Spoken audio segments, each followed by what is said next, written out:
Iglesia Bautista Misionera del Talar le invita a escuchar el siguiente mensaje que edificará su fe.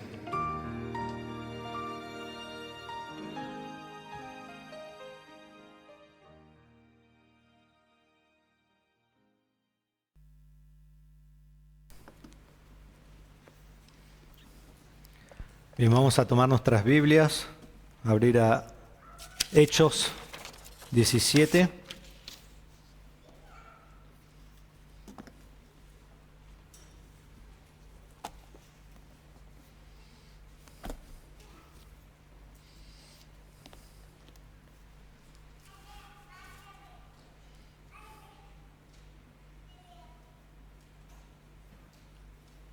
Bien, Hechos 17 es donde vamos a estar en esta mañana, comenzando en versículo 16 en adelante. Ya lo hemos leído, así que no lo vamos a leer de nuevo, pero por eso lo hicimos al principio, siendo el pasaje un poquito más extenso que lo normal que estamos acostumbrados a mirar, pero cuando miramos narración, especialmente el libro de Hechos, es así. Estaba pensando acerca de qué comunicar, qué compartir hoy, pensando en nuestro aniversario. Y algunos dicen, bueno, en realidad el aniversario fue en septiembre, pero sí y no, porque inauguramos la iglesia el 30 de septiembre, un sábado, y nuestro primer domingo fue el 1 de octubre. Así que podemos elegir el mes que queremos, ¿sí? Septiembre u octubre. Pero pensaba, ¿qué es lo que es una iglesia y qué es lo que debemos ser como iglesia? Y una iglesia debe ser un lugar donde se predica la sana doctrina, donde se toma la palabra de Dios, se lee el texto y se explica el texto y luego vamos y vivimos de acuerdo al texto. Y eso es lo que la Biblia enseña. Debemos aferrarnos a la Biblia como la autoridad final y la autoridad suprema. Entonces no hay ninguna autoridad que sea más allá de la Biblia o que se compare a la Biblia. Entonces algunos dicen, y no es totalmente incorrecto, pero algunos dicen, este es nuestro manual de la vida. Sí, es un manual. Pero si sos como yo a veces, agarrás un manual y estás armando algo y después decís, bueno, esto no. Y vas y armás con tu manual y a veces te sale bien, pues tenés suerte. O sos como mi suegro y mi cuñado que saben hacer todo sin manual. O a veces te sale mal como a mí y hay dos tuercas que quedan ahí al final, ¿no? Pero sí, es un manual, pero es más que eso. Es nuestra autoridad en todo, lo tengo que seguir sí o sí. No me va a salir bien si no lo sigo. Entonces me aferro a la palabra, vivo la palabra, atesoro la palabra, obedezco la palabra, amo la palabra, busco la palabra y eso me lleva a vivir como debo vivir, de acuerdo a la palabra y a crecer en la palabra. Y eso me lleva a ser más como Cristo y eso me lleva a vivir en santidad y eso me lleva a amar a Dios y a amar a los hermanos. Y creo que todas estas cosas y una cosa más es tener comunión unos con otros. Que creo que nuestra iglesia demuestra que no somos perfectos en ninguna de estas áreas y nunca vamos a ser, pero sí que el Señor está obrando grandemente en todas estas áreas. Y aún se ve en la comunión que pudimos tener hoy. Si hubiéramos empezado la reunión una hora tarde, no creo que todos hubieran estado como, che, ya no tengo más nada de qué hablar con nadie. No, hubiéramos seguido hablando, porque somos así, nos gusta tener comunión y eso es lindo. Y habla de una iglesia que es saludable. Entonces pensaba acerca de qué comunicar, qué predicar en este día tan lindo y de poder recordar lo que el Señor ha hecho. Y pensé en lo que estuve predicando, como les dije, afuera en estas semanas, y pensé, eso es perfecto. Porque de lo que habla esto es de salir a predicar el Evangelio. Y lo que quiero que miremos en esta mañana es exactamente eso, que nosotros debemos predicar el Evangelio con valor. Porque parte de ser una iglesia es que salimos y comunicamos el Evangelio de Cristo, comunicamos las buenas nuevas de Cristo. Y creo, al evaluar nuestra iglesia, que lo debemos hacer mejor. Y entonces creo que es algo bueno para que podamos pensar y meditar en esta mañana. Jesús nos ha dicho en Mateo 28, 18, dice, toda autoridad me ha sido dada en el cielo y en la tierra, vayan pues y hagan discípulos. ¿Y qué es lo primero de hacer un discípulo? Comunicar el Evangelio. Y al comunicar el Evangelio, enseñamos también la palabra de Dios. Pablo dijo en 2 Corintios 5:20, por tanto, somos embajadores de Cristo, como si Dios rogara por medio de nosotros. En nombre de Cristo les rogamos, reconcíliense con Dios. Dios nos ha mandado como embajadores a que el mundo conozca a Cristo. En 1 Corintios 9:16, este me encanta, dice así: porque si predico el Evangelio no tengo nada de qué gloriarme, pues estoy bajo el deber de hacerlo. Pues ay de mí si no predico el Evangelio. Pablo pronuncia juicio sobre sí mismo si él no está comunicando el Evangelio. Y esto no es solo para Pablo, esto es para todos nosotros. Entonces debemos proclamar el Evangelio. Para comenzar aquí en esta mañana de proclamar el Evangelio, debemos entender qué es el Evangelio. Porque si digo, bueno, lo voy a proclamar, pero yo no sé qué es, entonces, ¿cómo voy a proclamar lo que no sé qué es? Y vivimos en un mundo donde hay mucho error acerca de qué es el Evangelio. Entonces, ¿cómo es que la Biblia define el Evangelio? Y comienza así, comienza entendiendo que vos y yo somos pecadores. El hombre es pecador. El hombre no se puede justificar a sí mismo. El hombre no puede hacer nada ante Dios para ser recto ante Dios y tener la vida eterna. No puede hacer nada. Es más, la Biblia dice que el hombre está muerto en sus pecados. El hombre está desesperado en su muerte sin poder hacer absolutamente nada, sin poder alcanzar a Dios. Entonces, lo primero que tengo que entender es que estoy sin esperanza. Entonces puedo ver las buenas nuevas, que es lo que el Evangelio significa, las buenas nuevas de Cristo. Que Cristo Jesús, quien es Dios, vino a este mundo a morir en la cruz por mi pecado. Y que Él vivió la vida perfecta que yo no podía vivir, Él hace la obra que yo no puedo hacer, y Él muere en la cruz satisfaciendo mi pecado, satisfaciendo la ira de Dios. Y cuando yo pongo mi fe en Jesucristo, su justicia se aplica a mi cuenta. Entonces Cristo murió, Cristo fue sepultado, Cristo resucitó, Cristo vive y yo creo en Él como mi Salvador, cumpliendo la obra perfecta ante el Padre. Y entonces el Señor me da salvación, el Señor me da vida eterna. Y la Biblia dice que este es el único camino al Padre. No hay ningún otro camino, no hay ninguna otra forma de llegar. Hay un solo camino y es Cristo. Ese es el Evangelio. Ese es el Evangelio. Y todo aquel que rechaza el Evangelio muere sin Cristo y termina en el infierno. Y todo aquel que se arrepiente de su pecado y cree en Cristo tiene vida eterna y estará para siempre en el cielo con el Señor. No hay ningún otro camino, no hay ningún otro destino. Es esto es lo que la Biblia marca. Entonces, como iglesia debemos predicarlo. Ahora uno dice, bueno, ¿y dónde están todos los ministerios de la iglesia para predicarlo? Bueno, debemos predicarlo primero individualmente, donde estamos, en nuestro trabajo, con nuestros vecinos y cosas así. Y también como iglesia, y tenemos ministerios en la iglesia. A lo que voy es que no depende de un ministerio de la iglesia para que estemos predicando el Evangelio. Debemos hacerlo todos en el lugar que nos encontramos. Entonces, a medida que vamos leyendo este pasaje, vamos entendiendo lo que dice para nosotros, debemos preguntarnos, ¿estoy yo predicando el Evangelio? Porque vos sos parte de esta iglesia, yo soy parte de esta iglesia. Entonces no tomar un paso atrás y decir, la iglesia está haciendo lo que tiene que hacer, sino decir, yo siendo de la iglesia, ¿estoy predicando el Evangelio de Cristo? Pues si yo no lo estoy haciendo, entonces hay, aunque sea una parte de la iglesia que no lo está haciendo. Entonces debo estar predicando el Evangelio. Y luego pensar, ¿es predicar el Evangelio un fuerte de esta iglesia? Porque una parte de la iglesia es que también la iglesia sale y comunica el Evangelio. Spurgeon dijo así, me encanta: no somos responsables a Dios por las almas que son salvas, pero sí somos responsables por el Evangelio que es predicado y por la forma en la cual lo predicamos. Entonces, Dios nos ha salvado y ahora Dios nos ha mandado a predicar el Evangelio hasta que Él venga. Y eso es lo que debemos hacer, predicar el Evangelio con valor. Entonces vamos a mirar aquí en Hechos capítulo 17 y les voy a dar un pequeño trasfondo de lo que está sucediendo. Aquí hay un mapa y los lugares que les voy a mostrar apenas se pueden ver, no se pueden leer, no se preocupen, yo les voy a mostrar dónde están. Pero aquí tenemos Asia Menor y aquí tenemos Grecia, sería hoy, esto es Turquía hoy, y Pablo empieza su segundo viaje misionero por aquí y viene hacia el oeste, y ya les voy a mostrar un poquito dónde él ha estado. Pero cuando nosotros llegamos a Hechos capítulo 17, Pablo está en su segundo viaje misionero. Recuerdan que él hace 3 viajes misioneros. El cuarto no es un viaje misionero, pero es llevado prisionero a Roma. En su segundo viaje misionero él está con Silas Y cuando sale en ese segundo viaje misionero, más o menos por aquí, Listra, Derbe, él busca a Timoteo.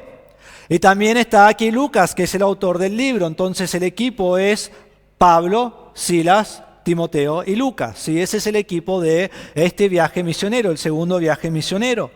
Y cuando Pablo está yendo en este viaje misionero, en capítulo 16 nos dice que él quiere ir al norte, él quiere ir a Bitinia y el Espíritu Santo no se lo permite. Bitinia, como nota de pie les digo esto, es uno de los lugares a donde escribe Pedro en Primera Pedro, pero son que él escribe a todas unas ciudades que están aquí al norte. Después dice que él quiere ir a Asia. Asia es esta parte de Asia Menor, y lo más probable es que está hablando de Éfeso, que era la ciudad principal, y él quiere ir allí al sur, y el Espíritu Santo no se lo permite. Entonces él sigue yendo al oeste, y él termina aquí en Troas. Y cuando él está en Troas, tiene la visión macedonia que conocemos de Hechos capítulo 16, que le dice venía Grecia. Entonces él va a Grecia y el primer lugar que él llega es aquí, y es, bueno, Neápolis y después Filipos. Dicen, wow, qué bien que lee el pastor. No, pues ya sé dónde está, no veo nada. Quizá vos sí. Y está allí en Filipos. Y cuando llega a Filipos, lo hemos visto cuando predicamos Filipenses, que él llega allí, él va a predicar a la orilla de un río. Yo he estado ahí, es muy lindo, va a predicar allí porque no hay sinagoga, porque realmente no hay judíos, es una colonia romana. Y Lidia es salva, que es muy interesante que Lidia es de esta zona donde Pablo quería ir, de Tiatira. Y él predica el evangelio, ella salva, luego él va a la cárcel porque quita un demonio de una mujer y allí en la cárcel hay todo un montón de circunstancias que lo llevan a predicar el evangelio y el carcelero es salvo. Y sabemos que aunque sea 2 personas fueron salvas en este lugar. De allí él va de Filipos a Tesalónica, creo que está acá Tesalónica, o acá, no puedo leer ahí, pero está uno de esos dos. Va a Tesalónica. Y cuando está en Tesalónica él predica el evangelio. Ahora me encanta lo que dicen cuando él llega a Tesalónica. Miren versículo... Lo perdí. Miren versículo 6. Dice, al no encontrarlos, arrastraron a Jasón y a algunos de los hermanos ante las autoridades de la ciudad gritando, esos que han trastornado al mundo han venido acá. Increíble, ¿no? En un mundo sin internet, en un mundo sin redes sociales, en un mundo sin noticiero, un mundo sin tele, un mundo sin nada, Pablo llega a ese lugar y dicen, ya sabemos quién sos y te odiamos. Y no queremos saber nada con vos. Increíble, ¿no? Qué lindo sería que la gente diga eso de nosotros, ¿no? Y la gente diga eso de esta iglesia. Esa es la iglesia donde se predica eso de que si no crees en Cristo vas al infierno y si crees vas al cielo. Sería hermoso. Y que cuando yo llego a un lugar dicen, ahí llegó. Siempre causando problemas con el evangelio. Trastornaron el mundo entero y llegan a Tesalónica, están allí y predican el evangelio. Dice que algunos creen, es muy importante porque en Berea va a decir que muchos creen, pero aquí algunos creen y el resto les persigue. Entonces Pablo se va a Berea. Pablo se va a Berea. Ahora déjenme decirles, Timoteo se ha quedado en Filipos. Ahora el equipo es de 3, en Tesalónica y en Berea. Es Pablo, Silas y Timoteo. ¿Quién dije? Lucas se quedó en Filipos. Está Pablo, Silas y Timoteo. Y se van a Berea y comienzan a predicar en Berea. Y las personas están creyendo el evangelio y muchos creen, dice. Y luego los de Tesalónica escuchan, están aquí en Tesalónica y escuchan que en Berea se llevó el evangelio y Pablo fue allí. Entonces, ¿qué hacen? Van hasta Berea para matar a Pablo. Ahora es interesante eso porque tarda 2 días llegar a Berea. No es que se subieron al auto y en 15 minutos estaban en Berea, no, 2 días para ir a matar a Pablo. Entonces Pablo tiene que huir de Berea y dice que Silas y Timoteo se quedan en Berea y Pablo va solo en barco con otras personas que lo llevaron, que eran de Berea, lo llevan en barco y llega a Atenas. Y ahí es donde nosotros vamos a comenzar nuestro pasaje en versículo 16. Quiero que entendamos en este segundo viaje misionero, Pablo ha sido azotado, Pablo ha sido puesto en la cárcel, Pablo ha sido perseguido, Pablo ha huido por su vida y ahora llega a Atenas, una ciudad absolutamente increíble y está solo. Y él le dice, avisale a Timoteo y a Silas que me encuentren, pero no lo van a encontrar en Atenas, lo van a encontrar en Corinto, que es a donde él va después de Atenas. Entonces él va a estar solo en Atenas todo el tiempo. Pero él no espera en silencio por sus amigos. Él no espera que pase alguna cosa que pueda predicar el Evangelio, sino que él entra y predica el Evangelio con intensidad, con emoción, con celo, con entusiasmo sin par, y él va por toda la ciudad compartiendo el Evangelio. Entonces miremos en versículo 16 y vamos a ver que lo que quiero que entendamos es que debemos predicar el Evangelio con valor.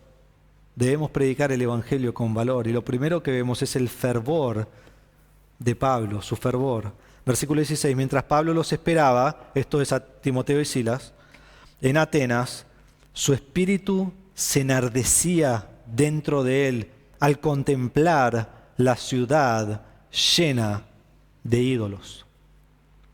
Atenas fue un lugar increíble. Mientras van mirando esa foto, me olvidé mi agua acá y la necesito. ¿Sí? Así que miren, contemplen la foto.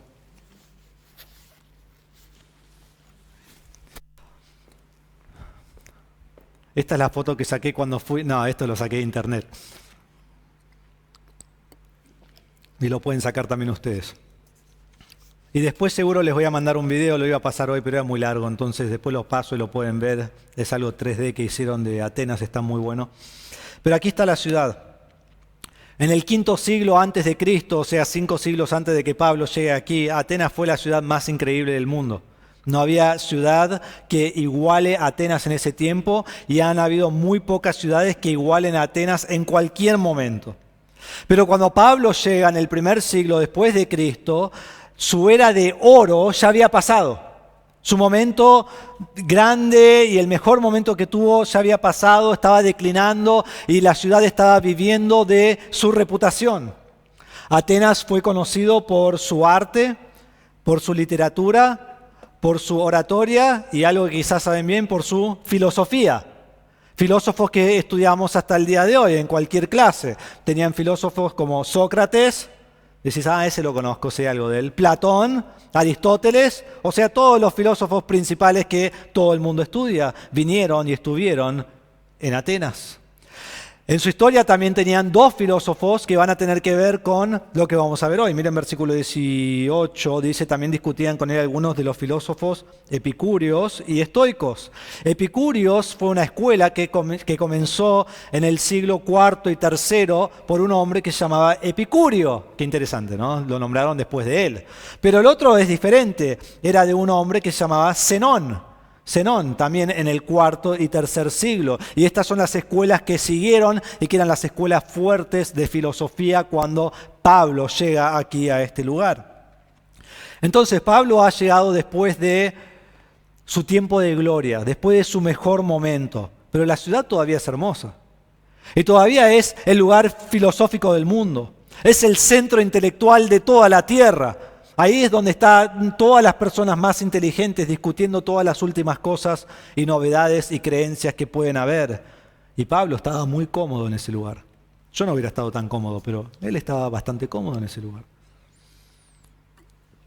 Y nos dice el versículo 16 que su espíritu se enardecía dentro de él al contemplar la ciudad llena de ídolos, llena de ídolos.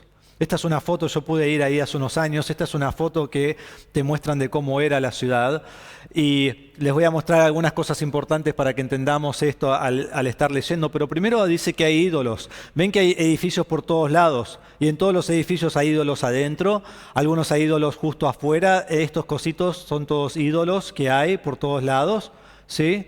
Entonces, todo lugar hay ídolos. Es más, una de las cosas que decían es que era más fácil encontrar un ídolo en Atenas que una persona.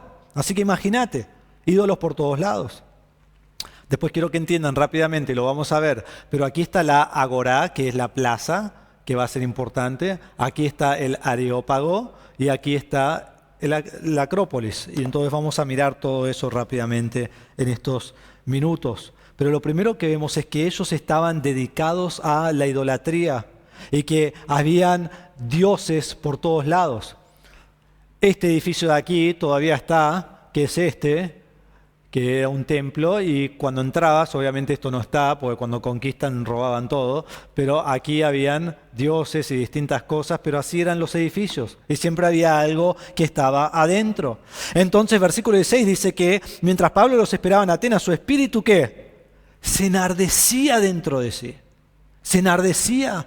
Aquí está Pablo caminando por toda la ciudad de Atenas, y su espíritu está enardecido, su espíritu está enojado, tiene ira por todo lo que él está observando, porque ve los templos y los ídolos y los altares, y no es solo, mira qué lástima que ellos hacen esto y nosotros adoramos de otra forma, igual todos felices llegamos al cielo. No, son paganos, y esta ciudad excedía cualquier otra ciudad que él había ido en el paganismo.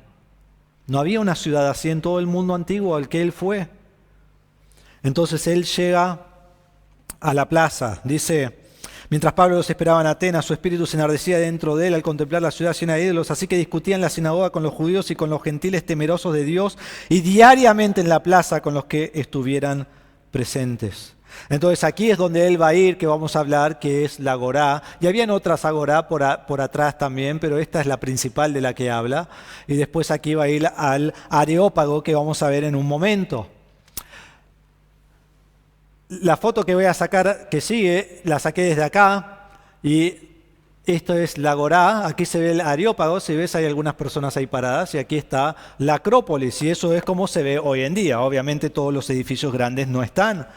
Y cuando vos mirás desde la ciudad, ves todo eso hacia arriba, y es inmenso. Es inmenso. Y la ciudad fue nombrada Atenas por su diosa Atenea. Entonces, mirás aquí la Acrópolis, y ahí arriba de la Acrópolis está el Partenón. Y así es como se hubiera visto en ese tiempo. Entonces subían estas escaleras y tenían un montón de dioses. No me acuerdo si es pero hay un dios que es Nike. ¿Sí? Vos pensaste que Nike fue algo inventado, no, lo sacaron de los dioses antiguos. Y aquí está, no sé si estaba aquí el dios Nike o de este lado, pero después subías y aquí estaba el Partenón, que era gigante. Y aquí hay otro modelo 3D que podés ver de lo que era en este tiempo. Y aquí está el Partenón.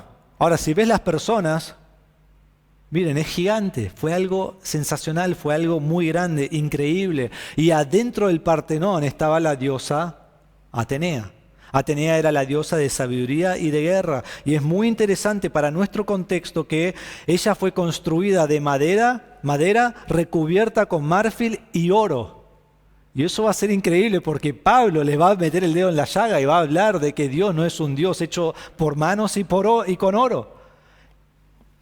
Y mírenla, toda revestida de oro. Eso era la diosa Atenea. Entonces Pablo, al observar todas estas cosas, él se enardeció. ¿Por qué? Porque ellos tomaron la gloria que pertenece a Dios y se la dieron a los hombres y a dioses falsos. Y está irritado y está enfurecido, y el verbo aquí de enardecerse es un verbo imperfecto que muestra continuidad. Está allí días y todo el tiempo está continuamente enfurecido porque ellos no le dan la gloria a Dios. Entonces en versículo 17 dice que comenzó a predicar el Evangelio.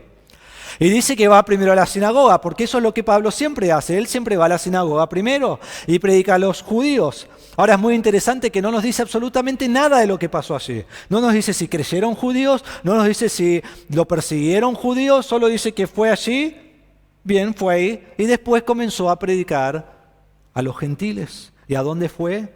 Fue a la plaza a predicar a los gentiles. Y esto fue muy interesante porque lo que hacían Sócrates y se me fueron los otros nombres, Platón, Aristóteles, lo que ellos hacían es iban a la plaza y estaban con la gente común que iba y venía y hablaban de sus filosofías. Entonces Pablo fue e hizo lo mismo porque sabía que eso era la costumbre. Entonces él fue a la plaza, a la Agorá, y él fue allí y comenzaba a hablar acerca de Cristo y la resurrección. Y dice versículo 18, también discutían con él algunos de los filósofos epicúreos y estoicos, y algunos decían, ¿qué quiere decir este palabrero? Parece ser un predicador de divinidades extrañas, decían otros, porque les predicaba a Jesús y la resurrección. Entonces él está hablando con la gente y ahora vienen estos filósofos, ¿no? Ya quieren saber qué está pasando, qué es todo este tumulto. Y no es que están discutiendo, sino que están reflexionando, es la idea de la palabra. Están reflexionando con él, están conversando con él, están tratando de entender todo lo que Pablo está comunicando. Porque Pablo está hablando acerca de Jesucristo, pero después está hablando acerca de la resurrección. Ellos lo entienden como dos dioses diferentes. Jesucristo y Anastasis, la resurrección. Entonces, ¿quiénes son estos filósofos? Los epicúreos, y es interesante ver cómo la filosofía se repite, ¿no? Pero los epicúreos creían que la meta del hombre era disfrutar del placer y evitar el dolor. Eran argentinos. Disfrutar el placer y evitar el dolor, ¿no? Ahora, ¿quién quiere disfrutar el placer y evitar el dolor? Nadie quiere ser honesto, ¿no? Sí, todos queremos. Eso es lo que ellos creyeron. Y creyeron en muchos dioses. Pero no creyeron que los dioses estaban envueltos en sus vidas diarias, que es lo que hoy también creen. Hay un Dios, pero a él no le importa mi vida en realidad. Es lo mismo que vemos hoy. Eran materialistas, parecido, ¿no?, a lo que vemos hoy. Y buscaron su satisfacción, buscaron su felicidad. Podemos decir que su refrán sería esto: hago lo que me hace sentir bien. ¿No? Eso podemos decir quizás de todo el mundo occidental, quizás de todo el mundo entero. Hago lo que me hace sentir bien. Y como es parte de nuestra cultura, lamentablemente a veces es parte de nuestra iglesia también. De nuestra iglesia acá y de iglesias en general. Hago lo que me hace sentir bien. Y cuando ya no me hace sentir bien, no lo hago. Y entonces cuando vienen dificultades, dejo al Señor. Y entonces cuando viene persecución, me aparto. Entonces cuando viene cualquier dificultad, no cuentes conmigo porque yo estoy para hacer lo que me hace sentir bien. Entonces vemos estas filosofías que todavía impregnan nuestra cultura hoy en día, siglos más tarde. Los estoicos, por otro lado, creían en dominio propio. Ahora, quizás algunos de ustedes son así, y quizás algunos en nuestra cultura también son así. Dicen, el placer va a venir, el dolor va a venir, y lo que yo tengo que hacer es dominarlo todo. Tengo que llegar a un punto en mi vida donde no siento placer y no siento dolor. Lo domino todo. Y pobre, vive frustrado, ¿no? Porque siempre hay dolor y siempre hay placer que viene. Pero debe ser indiferente. Y estos eran panteístas. Ellos creían que la realidad era idéntica a la divinidad. Entonces Dios está en todo. Y es muy interesante que eran dos sistemas diferentes, pero unidos contra Pablo. Y dicen, ¿qué dice este palabrero? Este que se quiere llamar la atención. Y otros dicen, habla de cosas extrañas, nunca escuchamos de los dioses del cual él está hablando. Y nosotros conocemos a todos los dioses y adoramos a todos. ¿Quiénes son estos? Pero ya vamos a ver que ellos tienen miedo a veces de no adorar cierto dios. Entonces ellos quieren saber acerca de todos los dioses. Entonces ellos van a indagar acerca de esto. Entonces versículos 19 y 21 lo que hacen es toman a Pablo y lo llevan al Areópago.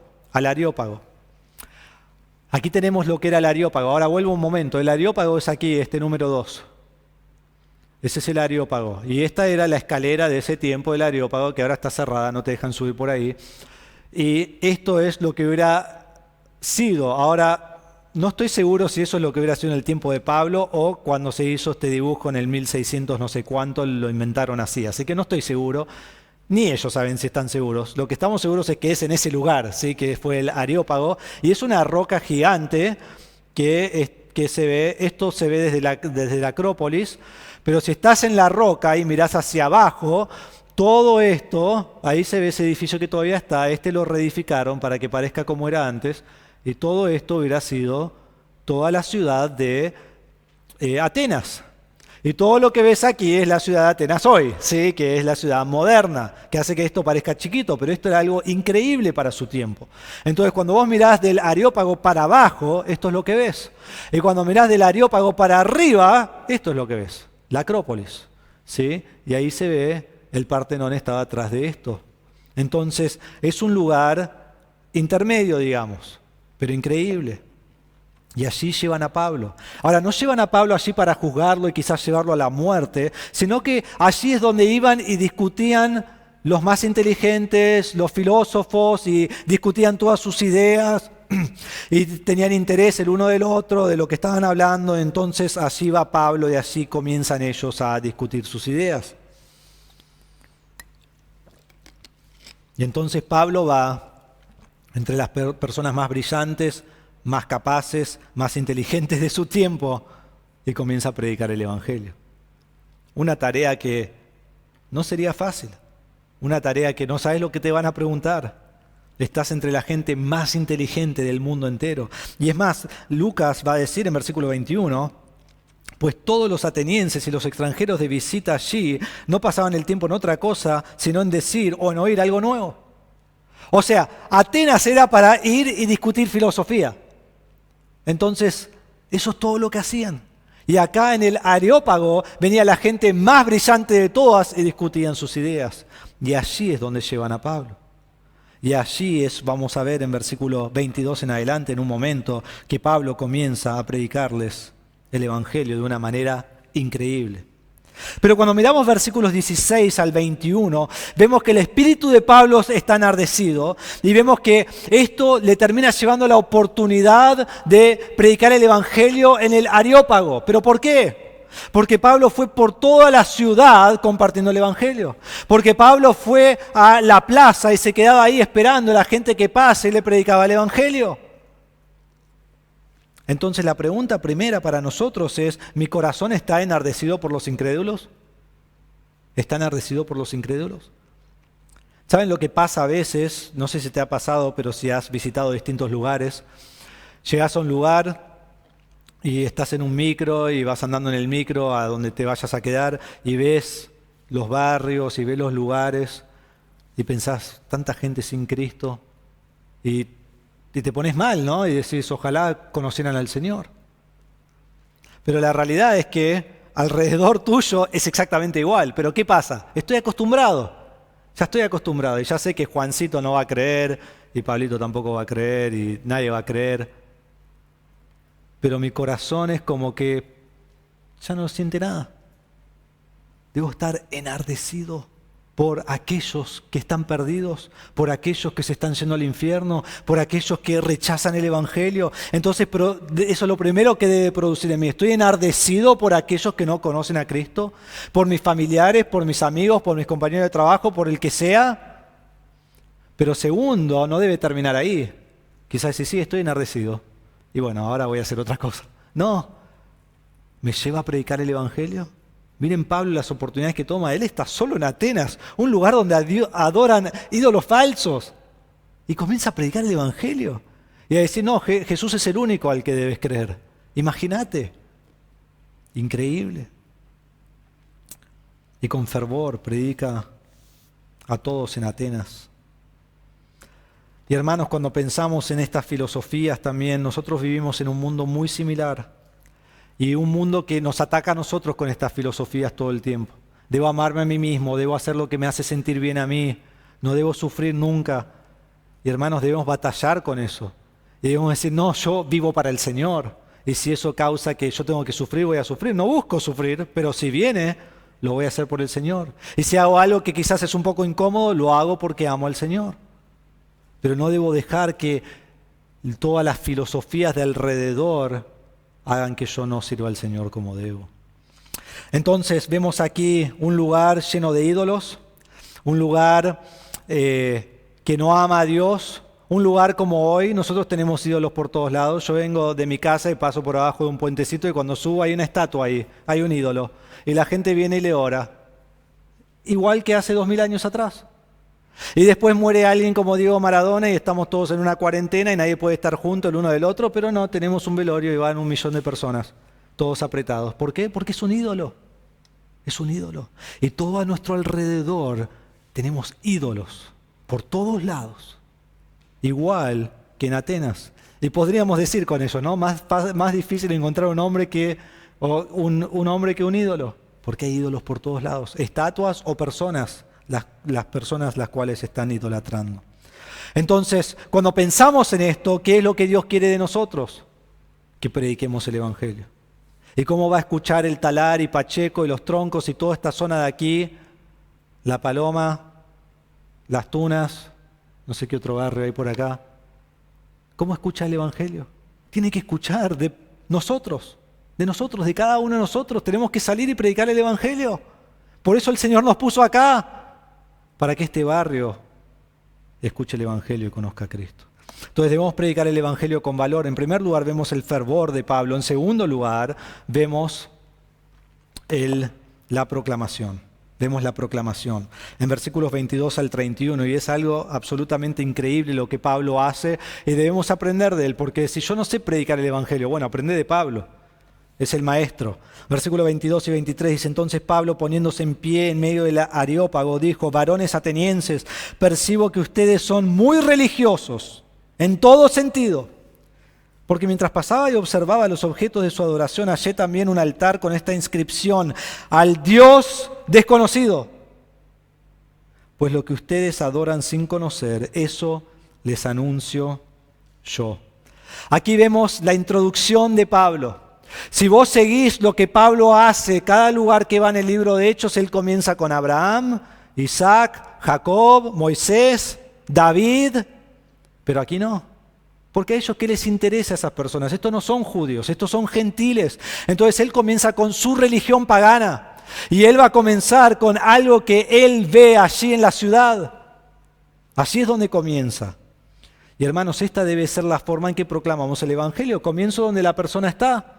Donde esa persona lo que ellos creen. Hace 300 años atrás, si estuviéramos acá y comunicáramos el Evangelio, no le tengo que decir a una persona: che, vos sos pecador y te vas al infierno, porque todos estaban ansiosos por su alma. Y todos tenían miedo de qué les iba a pasar. Y todos decían: sí, soy pecador. Pero hoy tengo que empezar ahí. Y si hablo con un católico, tengo que decirle que Cristo es el único camino al Padre y que Él está hoy vivo y sentado a la diestra del Padre, no está siendo crucificado, y que no hay obras que lo lleven al cielo y no hay bautismo que lo lleve al cielo. Ninguna de esas cosas lo lleva al cielo. Pero debo empezar donde Él está. Y si es un testigo de Jehová, debo decirle que Jesús es Dios.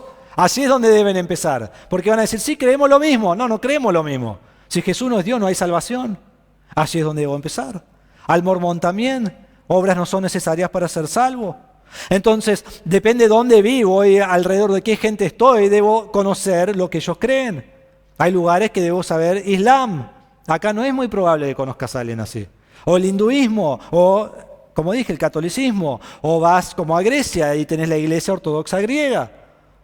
Y entonces Pablo va a este lugar y él va a hablarle a ellos de lo que ellos creen y luego los va a guiar a Cristo.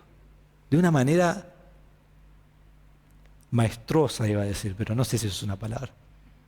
Maestría, maestra, de una manera excelente. Entonces miramos versículo 22 de nuevo y dice que Pablo se pone en pie ahí en el Areópago y dice: varones atenienses, percibo que ustedes son muy religiosos en todo sentido. Él ha estado allí algunos días, él ha observado todas las cosas, él ha observado todos los ídolos, él ve lo que ellos creen y su conclusión es: ustedes son religiosos. Y ellos se van acomodando. Sí, somos religiosos, qué bueno. ¿No? Pues los está por matar, pero no tienen idea. Le dice: ustedes son muy religiosos. Y ellos dicen: sí, es verdad, nosotros adoramos a toda clase de Dios, somos muy religiosos. Y dice: pero después, cuando estaba caminando por ahí, vi un altar que decía: al Dios desconocido. Al Dios desconocido. Entonces, lo que Pablo hace es toma una lección ocular de lo que ve allí en la ciudad y dice: hay un Dios allí que ustedes no conocen. Hay un Dios allí del cual yo les voy a hablar. Porque ¿qué pasaba con los griegos? Ellos tenían un Dios aquí, un Dios ahí, un Dios ahí, un montón de dioses, todos los dioses. Pero por las dudas de que se hayan comido un Dios y no le hayan hecho un ídolo y no lo estén adorando, tenían miedo que el furor de ese Dios venga sobre ellos. Entonces pusieron una inscripción al Dios no conocido. Y esto incluye cualquier Dios que yo me haya perdido. Y Pablo sabía eso. Entonces Pablo dice: aquí hay un Dios que ustedes no conocen. Y yo les quiero decir, miren el versículo al final: pues lo que ustedes adoran sin conocer, eso les anuncio yo. Ahora, él no está hablando de este Dios. Él usa este Dios como una ilustración para decirle: hay un Dios verdadero y hay un Dios que debe ser conocido y es de ese Dios que yo les voy a hablar y es el único Dios. Todos los demás dioses no existen. Y eso es lo que él le va a decir. Entonces él les dice: este Dios puede ser conocido y debe ser conocido. Este Dios puede ser conocido y debe ser conocido. Primero, vos podés conocerlo. No solo es que hay un Dios desconocido, no, vos lo podés conocer. Y segundo, debes darte cuenta que Estás bajo un mandato de conocerlo. Lo tenés que conocer. En Jeremías 9:24 dice, pero si alguien se gloríe, gloríese de esto, de que me entiende y me conoce, pues yo soy el Señor que hago misericordia. En Juan 17:3 Jesús dice, y esta es la vida eterna, que te conozcan a ti, el único Dios verdadero, y a Jesucristo a quien has enviado. Entonces Pablo dice, este Dios desconocido es el Dios que vos debés conocer. Y miren lo que va a hacer aquí, versículo 24. Comienza a dar características acerca de Dios. 24, el principio dice, el Dios que hizo el mundo y todo lo que en él hay. Normalmente él empieza con los judíos, aquí no, está hablando con gentiles, entonces comienza con el mundo. Con el mundo, la causa de todas las cosas. Entonces es algo casi filosófico, pero no es un evangelio de filosofía, sino que es el evangelio comenzando con Dios el Padre. Y noten en este mensaje, comenzando en versículo 24, que en cada punto Él va a contradecir lo que ellos creen. Ellos creen que hay muchos dioses y Pablo dice, hay uno solo. Ellos creen que los dioses viven en templos y Pablo dice, no, Dios no puede ser confinado a un templo, Él es Dios de todo. Ellos dicen que sus dioses necesitan la adoración del hombre y Pablo dice, Dios no necesita de tu adoración. Ellos dicen que distintas personas tienen distintos dioses y Pablo dice, hay un Dios y es el Dios de todos, griego y judío, algo que ellos no querían tener. Entonces, cuando va terminando en versículo 28 va a decir que su propósito de todo esto es para atraer a todos a sí mismo. Entonces Dios, aquí comenzamos en versículo 24, habla de Dios como creador. Dios como creador chocaba con su cultura. Para los epicúreos, ellos creían que la materia era eterna y que no había un creador. Los estoicos eran panteístas, ellos no creían que Dios creó nada. Y hermanos, hoy, si vos vas y decís que Dios es creador, ¿qué te dicen? La evolución, ¿o no? Anda a una escuela y decir que Dios es el creador. Prefieren, en vez de creer en un creador, creen en una explosión que vino de algo, que vino de no sé qué, porque en el principio no había nada. Es lo mismo hoy. El mundo no quiere que haya un creador. El mundo no quiere rendir cuentas a un creador. Pero yo siempre digo, si una explosión hizo este mundo, entonces voy a tirar una bomba en mi casa. Así tengo una casa más linda, ¿no? Y anda a tu auto y tira una bomba, así tenés un auto más lindo. Porque la evolución es ridículo, no tiene sentido. Toma más fe creer en la evolución que en Dios como un creador. Dios es el creador. Génesis 1:1, la Biblia comienza con estas palabras. En el principio Dios creó. ¿Quién estaba en el principio? Dios. ¿Y qué hizo? Creó. Dios es desde siempre, Dios es el que crea. Salmo 146, 5 y 6, bienaventurado todo aquel cuya ayuda es el Dios de Jacob, cuya esperanza está en el Señor su Dios, que hizo los cielos y la tierra, el mar y todo lo que en ellos hay, que guarda la verdad para siempre. Que hizo todo el cielo y la tierra, el mar y todo lo que hay en ellos, personas, animales, árboles, todo. Jeremías 32, 17, Señor Dios, ciertamente tú hiciste el cielo y la tierra con tu gran poder y con tu brazo extendido. Nada es imposible para ti. Eso es el Antiguo Testamento y hay muchos pasajes más, les leo algunos del Nuevo Testamento, porque en él fueron creadas, aquí habla de Jesús, todas las cosas, tanto los cielos como la tierra, visibles e invisibles, tronos o dominios o poderes o autoridades, todo ha sido creado por medio de él y para él, aún lo que no ves, como el aire que respiras. Todo es creado por Dios, absolutamente todo. Y Apocalipsis 4:11 me encanta, dice, digno eres, Señor y Dios nuestro, de recibir la gloria y el honor y el poder, porque tú creaste todas las cosas y por tu voluntad existen y fueron creadas. Porque el mundo no quiere un creador, porque si no tiene que dar toda la gloria a Dios y no quiere. Y eso es exactamente lo que estaban haciendo en Atenas, dando la gloria a los hombres, porque cuando tenés un Dios falso, la gloria es para ti mismo.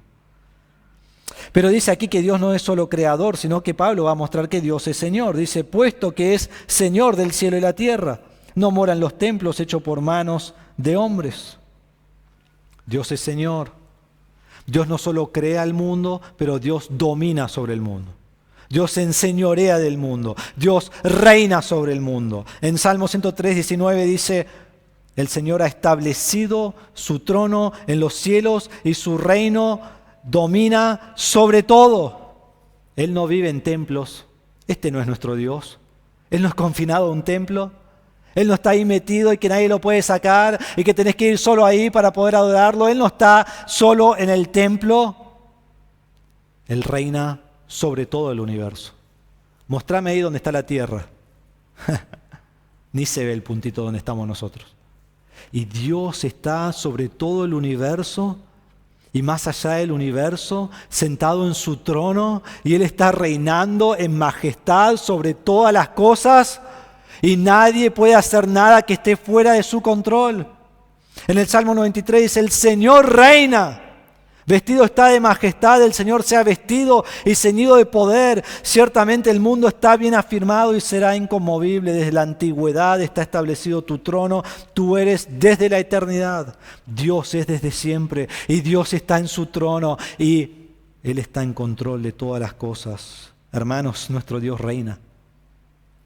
No solo es el creador, no solo es el Señor. Miren, versículo 25 muestra que Dios es el dador de la vida.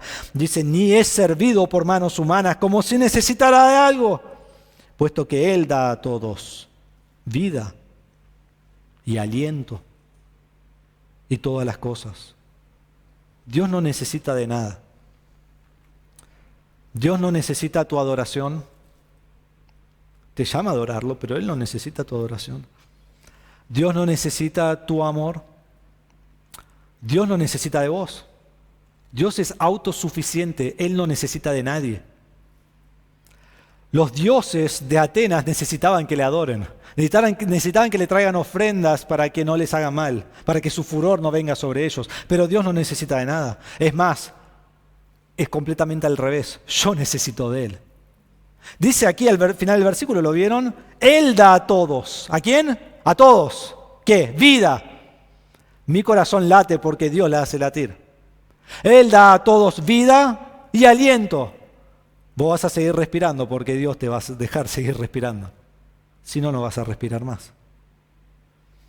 Dios nos crea, nos sostiene, nos sustenta y está continuamente sosteniendo a nosotros y está continuamente sosteniendo todo el mundo. En Colosenses 1:17 dice de Jesús, y Él es antes de todas las cosas y en Él todas las cosas permanecen.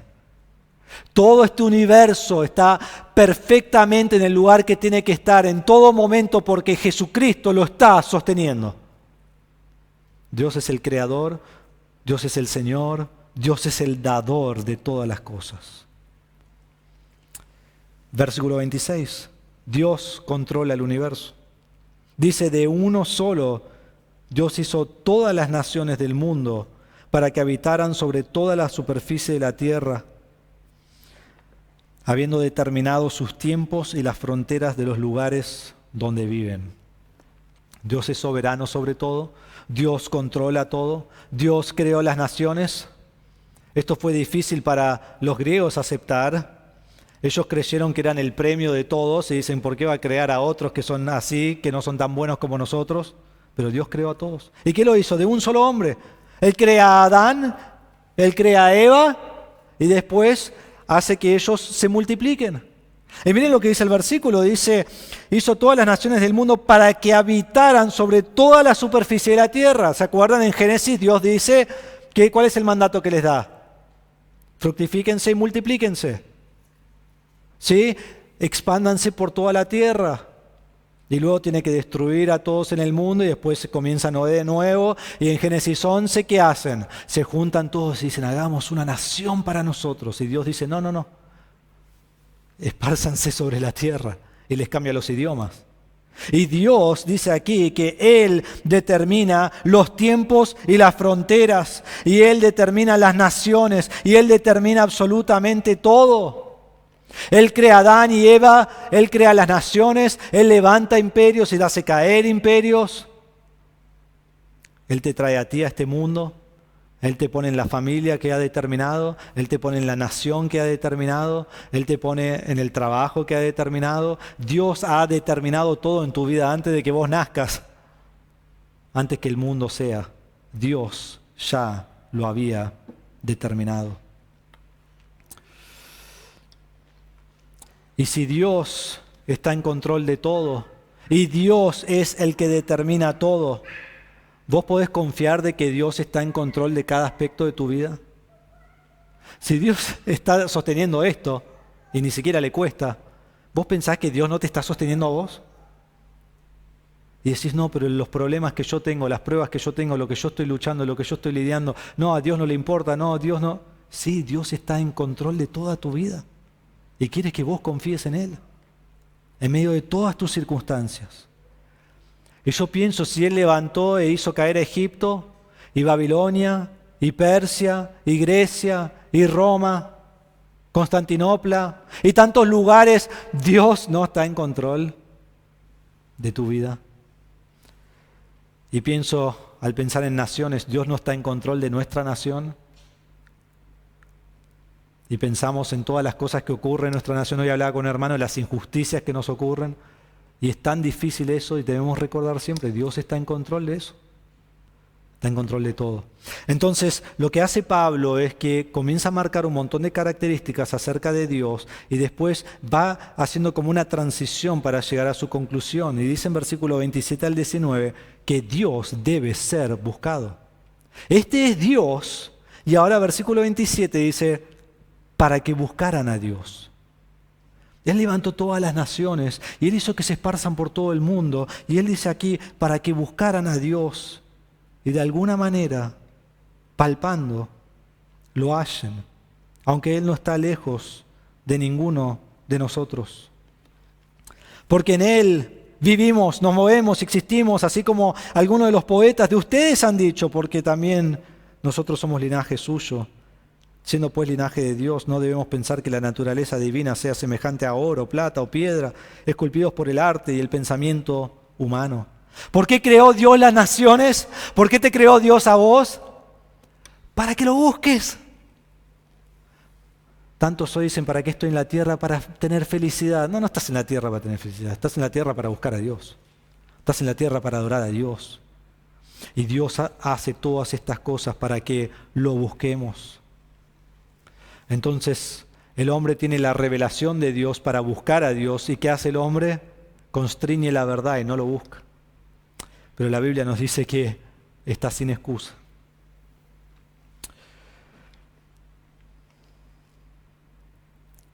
Entonces aquí dice que Dios no está lejos de ninguna persona. Y dice el versículo 28, me encanta lo que Pablo hace, porque no solo ha comenzado con donde están ellos, pero ahora también cita a sus poetas. Dice, así como sus propios poetas han dicho, ustedes no pueden declarar ignorancia. Sus poetas han dicho, porque también nosotros somos linaje suyo. Obviamente ellos no estaban hablando de Dios el Padre, que está hablando Pablo, pero Pablo lo relaciona a eso, dice, sus mismos poetas lo dicen. Y entonces él le dice, porque somos linaje suyo, no podemos ser confinados a piedras, arte, oro, madera.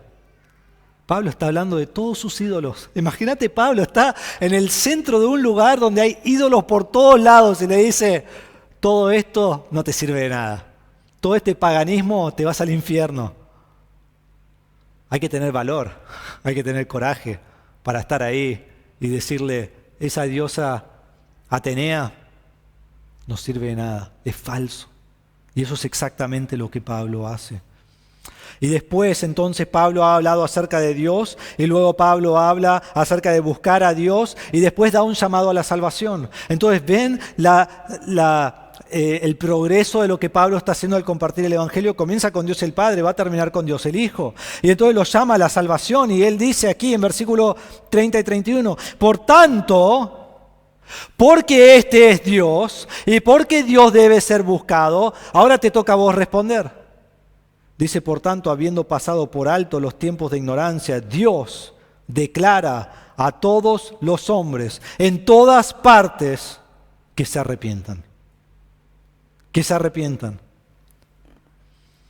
La conclusión de Pablo es arrepentimiento. Y la conclusión de Pablo es fe, porque arrepentimiento y fe siempre van juntos. Y Pablo va a hablar de creer porque al final del pasaje, en versículo 34, dice que algunos creyeron. ¿Creyeron en qué? En Cristo. Entonces Pablo dice, este es Dios y este sos vos, y vos estás pecando, y vos vivís adorando falsos dioses, y ahora Dios dice, debes arrepentirte. Amigo, si vos estás aquí hoy en este día y vos no conocés a Cristo, si es que estás adorando dioses falsos, o pensás que no hay un Dios, o tenés distintos ídolos, arrepentite, arrepentite. Y Pablo da 3 razones por la cual deben arrepentirse. Y están todas ahí en el texto. La primera razón, habiendo pasado por alto los tiempos de ignorancia. Dios es paciente. Dios es paciente. Quizás dices, no, el juicio no viene. No ha venido todavía porque Dios es paciente. Y Dios te da oportunidad tras oportunidad, tras oportunidad, y te llama al arrepentimiento. Y vos despreciás y despreciás y despreciás. Un día no habrá más paciencia. Segunda razón por la cual deben arrepentirse es porque Dios lo demanda.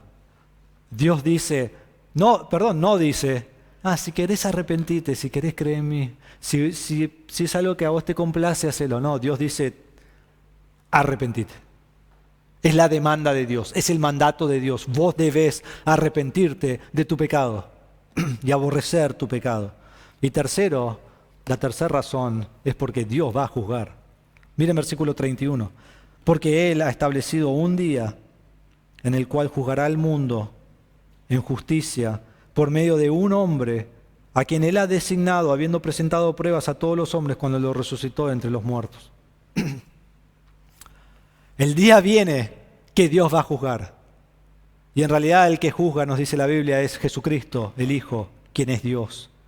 Y Dios ha establecido ese día, y ya está establecido, no sabemos cuándo es. Pero un día, al final de la historia de este mundo, Cristo va a venir y Cristo va a juzgar. Y Cristo va a juzgar a 100% de las personas que han tocado la faz de la tierra. Él los va a juzgar. Entonces Pablo dice, el juicio viene, y porque viene el juicio, arrepentite hoy, porque cuando venga ya va a ser muy tarde. La sentencia ya va a ser hecha y nadie va a poder cambiar lo que Dios ha determinado. Y Pablo aquí termina con este llamado a la salvación, y él dice que Cristo ha resucitado de los muertos. Y este es el evangelio que debemos creer, que Cristo ha venido a este mundo, Cristo ha muerto en la cruz por nuestro pecado, Cristo fue sepultado y luego Cristo resucitó de los muertos. Y su resurrección es la prueba final de que ha tenido victoria sobre la muerte y el pecado, y todo aquel que cree en Él tiene vida eterna. Y eso es lo que Pablo está compartiendo aquí. Entonces, hermanos, cuando miramos en este pasaje, y cuando miramos en la proclamación de Pablo, hay varias cosas que quiero que nosotros entendamos. Primero quiero que entendamos que como creyentes adoramos a un Dios asombroso. Adoramos a un Dios asombroso. Y tantas veces estamos tan enfocados en nosotros mismos que no nos enfocamos en nuestro Dios asombroso. Pero vemos aquí lo que Pablo muestra es que Dios es el creador y el Señor y el sustentador, y el dador de vida, y el controlador del universo, y está en control aún de nuestra vida. Entonces, cuando pienso en quién es Dios, debo caer en asombro ante Él. Te pregunto, ¿crees estas características acerca de Dios? ¿Crees en estas características acerca de Dios? ¿Crees que Él está en control de todo en tu vida? ¿Crees que Él es soberano sobre cada cosa que te sucede? Grande o chiquita. Y si es así, entonces, ¿cómo afecta la manera en que vivís? Pues si yo creo que Dios es así, entonces mi vida es diferente. No porque quiero hacer algo mejor yo, sino porque baso mi vida en la palabra de Dios.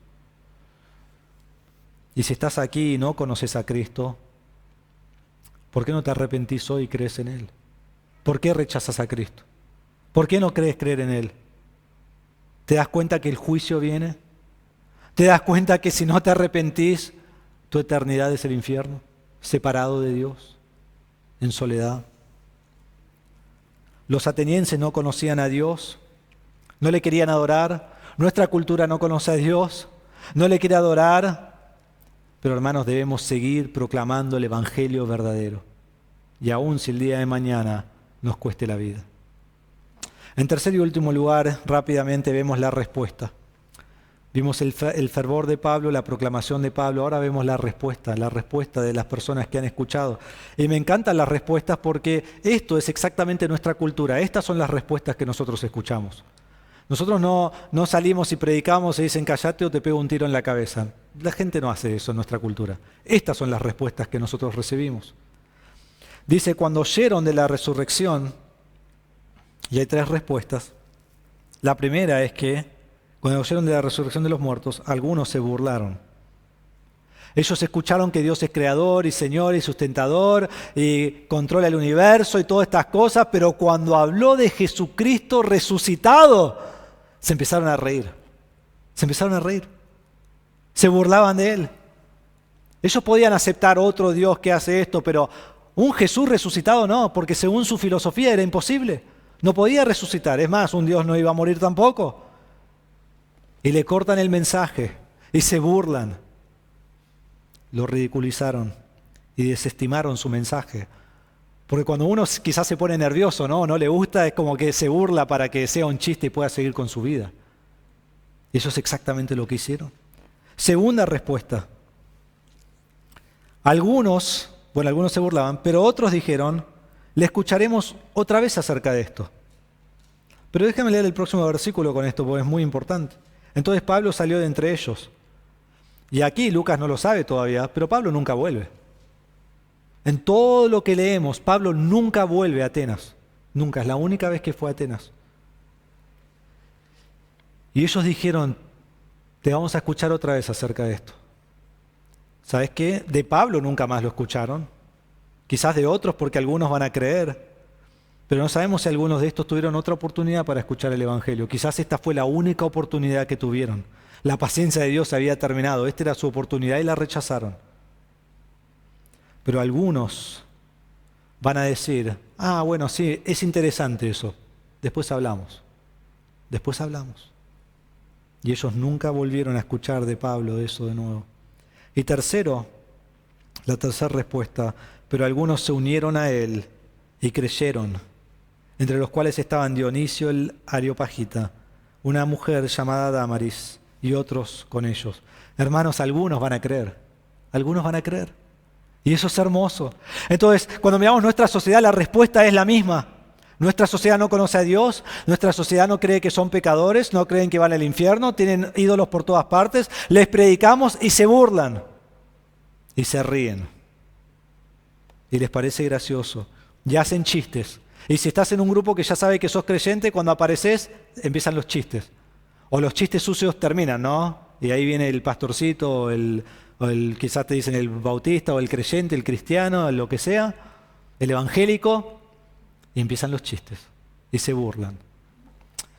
Quizás tenés otras personas que conoces y le predicás el evangelio, y dicen, sí, más adelante, ahora estoy disfrutando todavía. Estoy metido en todos mis pecados, estoy haciendo todo lo que me gusta a mí, pero más adelante. Yo tengo unos amigos que ustedes saben que jugamos al hockey y con mi hermano y tenemos muchas veces la oportunidad de predicarles el evangelio. Y uno de ellos siempre dice, el segundo antes que muera yo voy a creer. ¿No? Como diciendo, no importa, pero un segundo antes voy a creer y me voy a ganar todo el cielo, voy a tener todo lo que vos tenés, pero voy a disfrutar lo que estoy haciendo ahora. Y hace un año, o este año creo que fue a principio de año, sí. Íbamos a jugar, yo no fui ese día, no me acuerdo por qué, íbamos a jugar y el partido anterior al nuestro, un arquero que a veces juega para nosotros, murió de un paro cardíaco en la cancha. Ahora obviamente no te vas a dar vuelta a decir, ¿viste? No, o sea, no vas a hacer eso. Pero saben que quizás no tenés ese segundo. Que yo les dije, vos no sabés si tenés ese segundo. Entonces te jugás y decís, bueno, algún día, pero quizás ese día nunca viene. Y finalmente otros creerán. Y hermanos, aquí entre nosotros aún tenemos testimonios de personas que han creído. Obviamente todos los que son salvos aquí han creído en algún momento. Algunos antes de llegar a esta iglesia, algunos en esta iglesia, pero damos gracias porque muchos han creído. Y cuando yo predico el Evangelio y me rechazan y se burlan y dicen, después voy a creer, ¿qué me importa? No debo volver a decir, nadie cree, entonces yo no voy a predicar más. No, porque Dios te va a usar y algunos van a creer. Algunos van a creer. Y no sabes cómo Dios va a usar tu predicación del Evangelio para que ellos crean. Entonces debes seguir predicando el Evangelio y predicando el Evangelio. Quizá vos estás acá y vos no has respondido al Evangelio. Y lees y escuchás esto y, qué estupidez. O te vas burlándote, te vas diciendo, algún día quizás voy a creer. El juicio viene y es final. Hoy es el día para creer en Cristo como tu Salvador. Si crees en Cristo, debes compartir el Evangelio y seguir compartiendo el Evangelio. Y a todos los que tengas a tu alrededor, confiando que Dios los puede salvar. ¿Vos crees que Dios puede salvar a esos familiares y esos amigos, esos compañeros del trabajo? Vuelvo a leer la cita de Spurgeon que leí al principio, dice así: no somos responsables a Dios por las almas que son salvas, pero sí somos responsables por el Evangelio que es predicado y por la forma en la cual lo predicamos. Algunos en los comentarios dicen, ¿fue Pablo exitoso en Atenas? Y muchos responden, sí, miren, algunos creyeron. Pero yo hago la pregunta, ¿Pablo fue exitoso si nadie creyó? Sí, porque no depende de Pablo que crean. Pablo debe ir y compartir el Evangelio. Y Dios salva a quien Él quiere. Entonces te pregunto, para terminar, ¿tu corazón está ardiendo por los perdidos? ¿Y estás llevando el Evangelio a ellos? Y si no le estás llevando el Evangelio, ¿por qué? ¿Temor? ¿Te preocupa? Quizás te hace una pregunta que no sabes responder. O quizás tu testimonio no es bueno, entonces van a decir, ¿vos qué me decís vos? Mirá tu vida.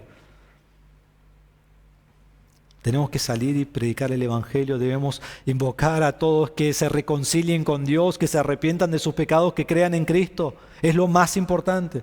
Si no, pero este vive así, este hace esto, y este nunca va a creer. No importa todo eso, eso viene después. Ahora, hoy, tiene que creer en Cristo. Y el Señor va a transformar sus vidas. Quizás decís, no sé cómo hacerlo, no sé dónde comenzar. Bueno, déjame darte algunas formas. Aquí atrás, y ahora están guardados, ahora los sugieres los van a sacar después de lo que digo, pero tenemos unos folletos aquí en la iglesia y hablan del plan de salvación, adelante y atrás.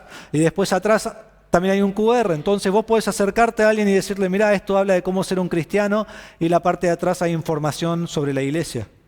Quizás es alguien que conocés, decir, léelo y después hablamos acerca de esto. O quizás te ayuda a comenzar una conversación. Yo sé que eso es lo más difícil para mí siempre, empezar una conversación. Entonces, ¿cómo lo haces?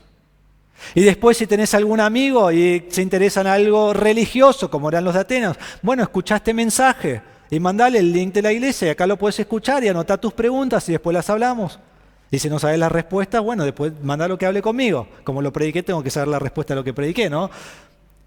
Pero usá los métodos que puedas para compartir el Evangelio, para compartirla acerca de la palabra de Dios. Y tomá de las oportunidades que Dios te da.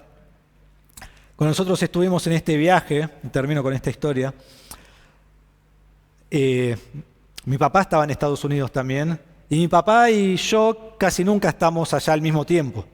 A veces sí en los últimos años, pero muchas veces no. Pero nunca estamos allí en septiembre u octubre. ¿Sí? Siempre estamos al mismo tiempo, junio, julio. Y en septiembre, octubre, noviembre es la temporada de fútbol americano. Ahora sé que a nadie le interesa, sé que nadie lo ve, pero esa es la temporada de fútbol americano en Estados Unidos. Y mi papá siempre me hizo hincha de su equipo donde él se crió en Michigan. Entonces yo siempre fui un hincha grande de Michigan. Y entonces, cuando nosotros estábamos planeando nuestro viaje, teníamos un sábado que era libre, que nunca tenemos ningún fin de semana libre para hacer nada, pero teníamos un sábado libre que fue hace 2 semanas, y Michigan estaba jugando en Michigan, y mi papá iba a estar en Estados Unidos. Entonces yo le escribí y le dije, pa, este fin de semana, ¿qué vas a hacer? Y era como 2 meses antes, ¿no? Ni sabía lo que iba a hacer. Y dice, no sé. Y le digo, bueno, pues estoy pensando hacer algo que no te puedo decir, pero tengo que saber si vos tenés libre. Y no sabía, y venía a visitar mi tío, Rob Decker, que él ha venido a enseñar acá y venía a visitar esa semana. Entonces le escribí a mi mamá y le digo, ma, ¿cuándo viene y cuándo se va? Quiero saber. Le digo, porque estoy planeando esto, lo quiero llevar al partido. Sí, vamos a tomar un vuelo y vamos a ir de Florida a Michigan a la mañana, ir al partido y después volver. Y me dice, bueno, averiguo. Bueno, salió que podíamos ir. Entonces Le regalé a mi papá, antes de irnos a Estados Unidos, le di un sobre y tenía las entradas de Michigan y estaba re contento, ¿no? Para él es como cuando tenés 6 años y el otro día es Navidad. Y él me llevó a un partido a mí en el 99, cuando tenía 13 años. Así que habían pasado 23 años desde que habíamos ido juntos, así que era muy lindo. Entonces esa mañana tenía que ir todo perfecto. Teníamos que llegar al vuelo. En Florida siempre hay relámpagos y todo, y los vuelos no salen. Teníamos que orar que no haya relámpagos. Teníamos que llegábamos a las 10:30 a Michigan, teníamos que alquilar un auto, teníamos que manejarlo a la cancha y el partido empezaba a las 12. Pero era el vuelo más temprano que pude conseguir. Entonces llegamos al vuelo. Me buscaron mis papás a las 5:30 de la mañana, porque teníamos que ir temprano. Mi papá se despertó a la 1 de la mañana, no podía dormir, yo lo cargaba. Se despertó a la 1, salimos, llegamos al vuelo, el vuelo salió sin problema. Cuando salimos del aeropuerto en Detroit, ahí en Michigan, nuestro auto alquilado estaba esperándonos, que fue increíble, ¿no? Estábamos yendo a la cancha y empezaba a llover, y yo le digo, no, lluvia, no, pa, yo no quiero, porque iba a hacer un poco de frío, ¿no? A mi papá no le importaba, él tiene calor en 20 bajo cero, pero yo no, yo soy friolento. Y le digo, no puede ser, no, tenemos que orar que deje de llover, al rato deja de llover. ¿No? Y después el clima estaba perfecto. Mi papá estaba como, yo voy a estar más con vos, pues estás orando que salga todo perfecto, y salió todo perfecto. Y fuimos a la cancha y estuvimos 4 horas parados, porque sentado no podías ver el partido, todos están parados. Entonces 4 horas ahí parados viendo el partido. Terminamos el partido. Esa tarde fuimos a ver a unos amigos que vivían allí, que han venido a Argentina 5 veces. Con distintos grupos de construcción, y pasamos toda la noche hablando con ellos, nos quedamos como hasta las 11:30, 12 de la noche, y a la mañana nos levantamos de nuevo a las 5 de la mañana para ir al aeropuerto y volver a Florida. Y estamos por subir al avión, y le digo a mi papá, lo único que quiero hacer es dormir. Ya, viste, nos levantamos, me dormí como a las 12, 1 cuando mi papá se levantó, ¿no? El sábado, me levanté a las 5, todo el día parado, toda la tarde hablando con amigos, nos dormimos tarde, nos despertamos temprano. Lo único que quiero hacer es dormir. Son 2 horas y media de viaje y voy a dormir como nunca en mi vida. Entonces fuimos a sentarnos, habían 3 asientos de cada lado del avión. Y mi papá estaba del lado del pasillo y yo en el medio. Y al lado mío no había nadie. Pero dijeron que el vuelo estaba lleno. Bueno, esperamos ahí un rato y entra una señora y dice, ese es mi lugar. Y digo, bueno, y empieza a hablar muy, muy buena la señora. Era cubana. Pues en Florida hay muchos cubanos que había vivido en Florida toda su vida. Y hablaba español y hablaba inglés, los dos perfectamente. Y cuando se sentó, antes que yo me pueda poner mis auriculares y uso un coso, no sé cómo se llama, sobre la cabeza, que a mi hija le encanta que me ponga eso, le da vergüenza, y me duerma, me empieza a hablar. Hablamos 2 horas y media.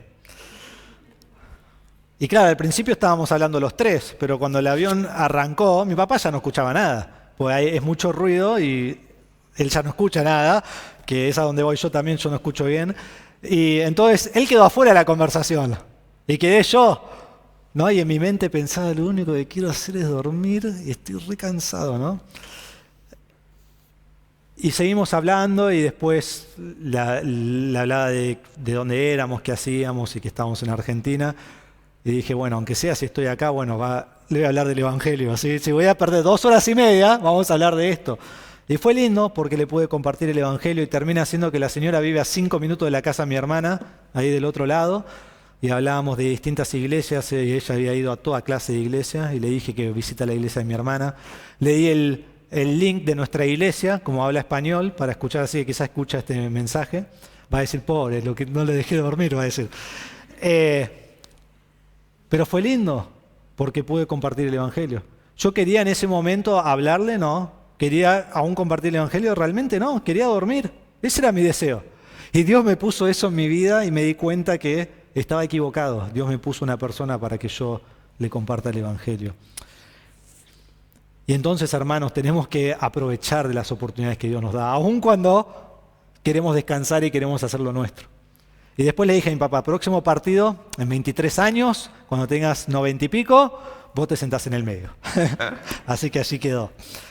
Hermanos, debemos ser fervientes en predicar el Evangelio, que nuestra iglesia sea conocida como personas que están comunicando el Evangelio y ver cómo el Señor obra a través de la prédica del Evangelio a los inconversos. Vamos a orar. Padre nuestro, te damos gracias por tu palabra en esta mañana, te damos gracias por este pasaje que nos abre una puerta al Dios grandioso que tenemos. Porque en medio del Evangelio a personas que no te conocen, para los creyentes vemos un pantallazo hermoso de nuestro Dios increíble. Y debe llevarnos como hijos tuyos, Padre, a darte toda la gloria en nuestra vida. Y poner toda nuestra confianza en ti. Y saber que tú estás en control de todas las cosas en nuestra vida. Y eso debe llevarnos también a proclamar el Evangelio a otros. A que conozcan del amor de Cristo. A que conozcan acerca de la salvación en Cristo y proclamarles claramente el Evangelio para que ellos también pongan su fe en Cristo como Salvador. Y Padre, te pido, si hay alguien aquí que no te conoce, que obres en su vida.